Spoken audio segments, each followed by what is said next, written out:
네, 기관의 눈으로 이어지겠습니다.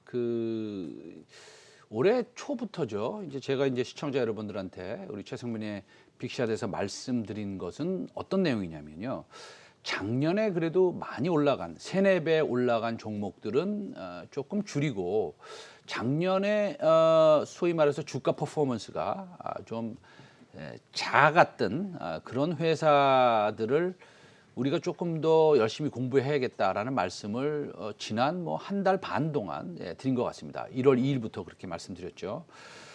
그래서 올해 들어 이제 그동안 저평가된 종목들, 작년에 많이 오르지 않은 종목들이 조금 더 좋아지는 것 같은데요. 무엇보다 이제 주주총회를 앞두고 지배구조 개편에 발빠르게 움직이는 기업들이 이제 더욱 주목받고 있습니다. 기관에는 오늘은 여러분들이 조금 심심하게 느껴질 수 있지만 상당히 좋은 투자 아이디어들을 오늘 말씀드릴 텐데요. 지주사에 대해서 오늘 설명을 좀 드리겠습니다. 대신증권의 양지환 연구위원 스튜디오에 나와 계십니다. 네, 안녕하십니까? 안녕하십니까? 네. 지주사 하면은 우리 사실은 개인 투자자들이 그렇게 이거를 완전 매력적으로 느끼고 많이 샀다 팔았다 이런 종목은 아닙니다. 그러나 주총회 시즌이 돌아왔고 지난주부터 이제 그 개인 투자자들의 참여가 급증하면서 올해 이제 주총회에 가장 논의될 이슈들이 있을 것 같아요. 그런 것들이 어떤 것들이 있습니까? 올해 주총에서 논의될 수 있을 만한 이제 주요 이슈로는 기업 지배구조 개선을 위한 사회이사 재직 연한의 신설, 그리고 감사위원 분리선출 의무화 등이 있을 수 있습니다. 특히 이제 감사위원 분리선출 의무화 때문에 이사 중에서 감사위원이 되는 이사를 선출할 때는 다른 이사들과 분리해서 이제 선출을 해야 되고요.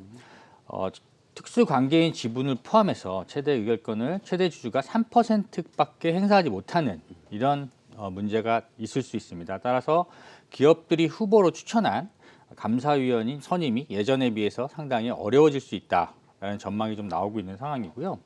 이러한 부분들이 올해 주총에서 가장 관심이 될 걸로 보고 있습니다. 또한 작년 같은 경우에는 경영권 분쟁 이슈가 상당히 이제 시장의 화두로 대두됐었는데요. 특히 이제 한진칼의 경우 주주 연합과 조원태 회장 일가의 어떤 주총 표대결 이런 부분들이 상당히 관심을 받았습니다만, 한진칼 같은 경우는 작년도 산업은행이 3자 배정으로 한진칼 유상증에 참여함으로써 이러한 부분은 어느 정도 일단락됐다고 좀 볼 수 있고요. 그 다음에 좀 관심을 받을 수 있을 만한 것들이 주 LG 지주회사가 신설 지주회사 설립을 통해서 계열 분리를 지금 하려고 추진하고 있습니다. 이러한 부분들이 관심이 있을 것으로 좀 보여집니다. 알겠습니다. 우리 양 연구원님, 우리가 이제 지주사를 보면서 항상 느끼는 것은 일단은 지주사의 자회사도 상장이 돼 있으면 이 자회사의 가치도 평가를 받는 것이고, 그 다음에 지주회사도 동시에 가치가 있는 거 아닙니까? 그래서 이제 그것을 우리가 더블 카운팅이라고 이중으로 일단 셈을 한다라는 거 아니겠습니까? 그래서 이 지주사의 가치가 1조라면 그 지주사의 PBR이 1조라면, 예를 들어서 그럼 시총이 1조라면 한 6천억 정도 거래되는 그 정도의 느낌으로 거래되는 거가 있는데, 그러면은 이런 기업 지배 구조들이 조금 좋아지면 아무래도 현재 받는 밸류에이션보다 조금 더 높은 밸류에이션을 향후에 받을 수 있다고 보십니까? 일단은 국내의 지주사들 같은 경우는 저희가 이제 net asset value라고 자회사들의 지분 가치 그리고 지주회사의 영업 가치를 합쳐서 이제 저희가 평가를 하는데요. NAV 대비 보통 50에서 60% 정도 할인돼서 거래되고 있습니다. 그게 이제 말씀하신 대로 자회사의 가치는 이미 자회사의 시가총액에 반영돼 있는데 왜 이거를 지주사의 NAV를 또 반영을 해야 되느냐, 이런 이제 문제가 있다고 보시면 될 것 같고요. 물론 자회사의 수익 가치가 자회사의 시가총액에 반영이 돼 있긴 하지만 사실 그 중에 일부는 지주사가 지분을 보유하고 있거든요. 그래서 명확히 말씀을 드리면 지주사의 자회사의 지분 가치를 사실 주는 거는 마땅하고요. 근데 이제 해외에 이제 지주사가 별로 없다 보니까 국내 약 특수한 상황 때문에 이러한 부분들이 다 평가를 받지 못하고 있다, 이렇게 좀 볼 수 있습니다.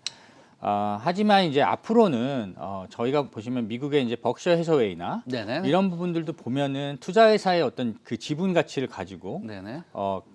벅셔 회사의 주가가 이제 결정이 되거든요. 네. 그래서 한국의 어떤 투자형 지주회사들이 좀 많이 나타나게 된다면 지주사의 디스카운트 요인이 할인 요인들이 조금 해소될 수 있지 않을까 이렇게 생각하고 있습니다.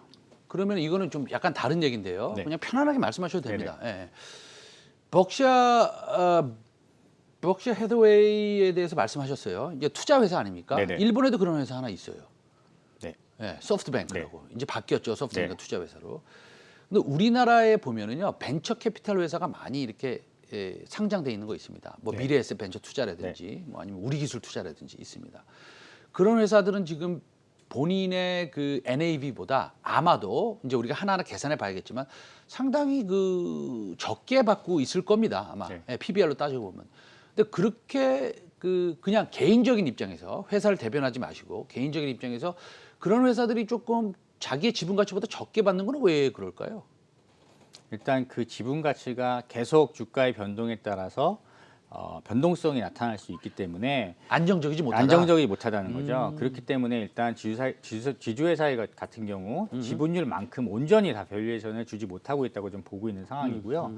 국내 지주회사 같은 경우는 일단 벅셔에서처럼 지분을 투자를 하고 회사의 어떤 지분을 취득해서 네네. 자꾸 NAV를 높이는 이런 형태로 갔던 것이 아니라 일단 지주회사의 설립이 지배구조의 투명성 및 계열 분리 혹은 그 상속의 어떤 원활한 일정을 소화하기 위해서 이렇게 많이 가다 보니까 이러한 부분들이 지주사의 어떤 우리나라 지주사들의 저평가 요인으로 작용했다라고 좀 보고 있고요. 우리나라에서도 이제 SK라는 지주회사가 있는데 있죠. 네. 네. SK가 일단 투자형 지주회사를 지향을 하면서 상당히 이제 공격적으로 성장 산업의 어떤 그 포진에 있는 기업들의 M&A를 통해서 NAV를 끌어올리는 이런 작업들을 하고 있습니다. 그래서 SK를 필두로 해서 점점 더 많은 지주회사들이 이러한 방향으로 앞으로 투자를 진행한다면은 지주사의 어떤 할인율 해소에 기여를 할 것으로 보고 있습니다. 지금 말씀하신 거가 이제 최근 신사업을 발굴하거나 내지는 그 소프트뱅크나 벅셔 헤더웨이처럼 이렇게 좀 우리도 이제 투자 회사다라고 이제 변모할 수 있는 회사가 SK인데 그 하나 더 여쭤볼게요. 그러면요. SK 주가가 그렇게 뭐 좋지 않잖아요, 지금. 네네네. 그 시장에서 그런 걸 인정 안 해주는 겁니까? 어떻습니까?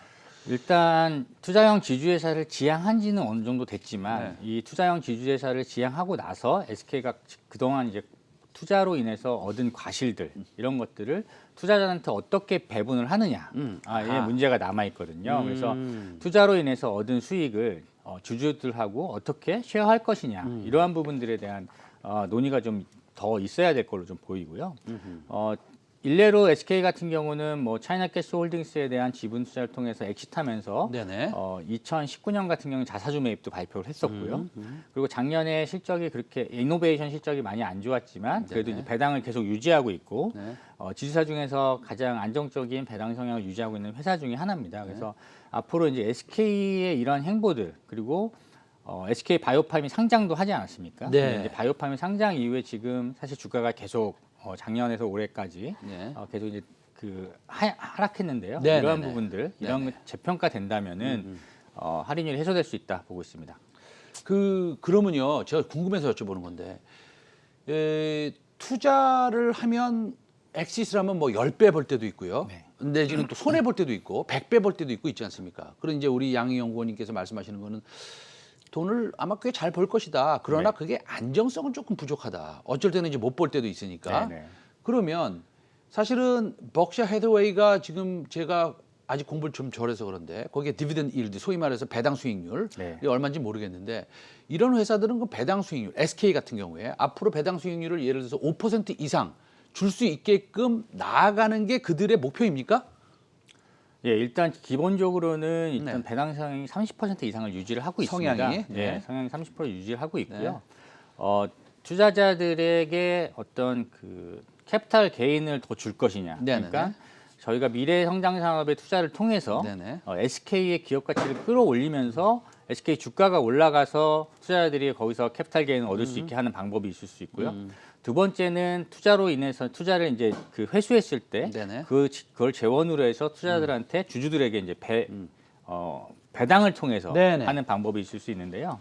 SK 같은 경우는 지금 투자를 회수했을 경우에 배당을 하는 경우도 있고 지금 그걸 또 재원으로 해서 다른 M&A를 추진하는 경우도 있습니다. 그래서 지금까지는 추가적인 M&A 어떤 재원으로 많이 활용이 돼 왔었거든요. 그래서 향후에 이제 엑시트했을 경우에 그걸 재원으로 해서 배당을 높이는 이런 작업을 한다면은 조금 더 주주들에게 좀 환영받지 않을까 이렇게 보고 있습니다. 그 뭐냐 소프트뱅크의 그 손정희 회장 같은 경우에는 제가 뭐 그분을 만나보지 못했지만 우리가 그냥 일반 미디어에서 대할 때 이분은 투자하는데 실력이 있구나라는 네. 그런 뭐 신뢰를 줄 수 있다면 SK도 그만큼의 실력을 키우고 투자하는데 굉장히 실력이 있고 앞으로 성장할 수 있고 배당도 늘어날 수 있다라는 생각이 들 때야 제대로 된 밸류에이션을 SK에 줄 수 있겠네요. 네네.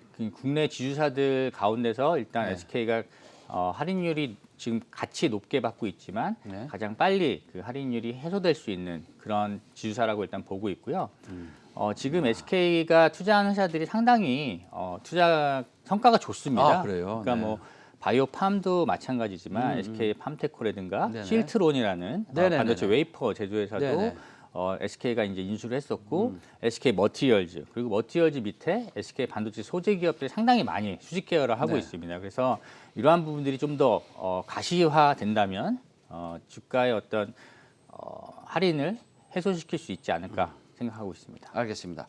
자, SK 여기까지 얘기하고요. LG에 대해서 한번 여쭤보겠습니다. 그 LG는 스마트폰 뭐 철수한다고 그래서 이게 뭐 좀 LG에 좋을 것 같은데 그 앞으로 LG도 어떻게 상승률이 좀 있다 보세요? 어떻습니까? 주 LG. 예, 그렇죠? 주 LG가 사실 우리나라의 최초의 지주회사고요. 가장 지배구조의 투명성이 아주 오래전부터 이제 그 확보되어 있는 지주사라고 보실 수 있는데요. 근데 LG의 어떤 그동안의 행보를 보면 상당히 정중동의 행보를 보였습니다. 그래서 시장에서 가장 많이 할인받고 있는 지주사 중에 하나였는데 구광모 대표이사가 취임한 이후로 이러한 부분들이 조금 바뀌고 있다라고 보고 있고요. 일단 기본적으로 올해 일단 LG 같은 경우는 계열 분리 작업에 나섭니다. 그리고 LG 에너지 솔루션 상장 그리고 LG전자의 MC 사업 부문의 매각 이런 걸 통해서 선택과 집중을 하는 모습이 좀 보여질 거고 과감한 M&A 작업도 실시할 거로 좀 보고 있습니다. 그래서 LG 같은 경우도 올해 좀 더 재평가 받을 수 있는 계기가 되지 않을까 이렇게 생각하고 있습니다. 알겠습니다. 제가 이 홍콩이나 런던에 있을 때 해외 기관 투자가들한테 이제 이런 종목이 좋다 아니면 이런 투자 전략이 좋다 이렇게 소개할 때 그때 기억이 납니다. 가끔씩 1년에 한 번 내지는 2년에 한 번 정도 지주사 주가가 굉장히 다른 섹터를 아웃퍼폼하는 그런 때를 가끔씩 보이기도 해요. 그 현상에 대해서만 한번 마지막으로 설명해 주실 수 있으세요? 지주사의 주가가 아웃퍼폼 할 때는 네. 시장에서 지주사가 부각받을 수 있는 어떤 그 환경이 조성되는 시기라고 좀 보여지고요. 네. 그런 경우가 이제 그 ESG의 도입 네. 이런 거를 할 때라고 일단 보여지거든요. 그래서 ESG라는 거는 기업의 이제 그 소셜, 엔바이런먼트, 그다음에 네네. 거버넌스 해서 네네. 뭐 사회적인 어떤 책임을 강조하고 지배구조의 투명성이 부각되는 기업들의 좀 더 기관 투자들의 어떤 그 투자가 많이 일어나는 이런 행태라고. 쉽게 얘기해서 뭐 배당 성향 좀 올리고 뭐 이런 거 말씀하시는 거 그다음에 뭐 자사주 매입 이런 거 다 포함되겠네요.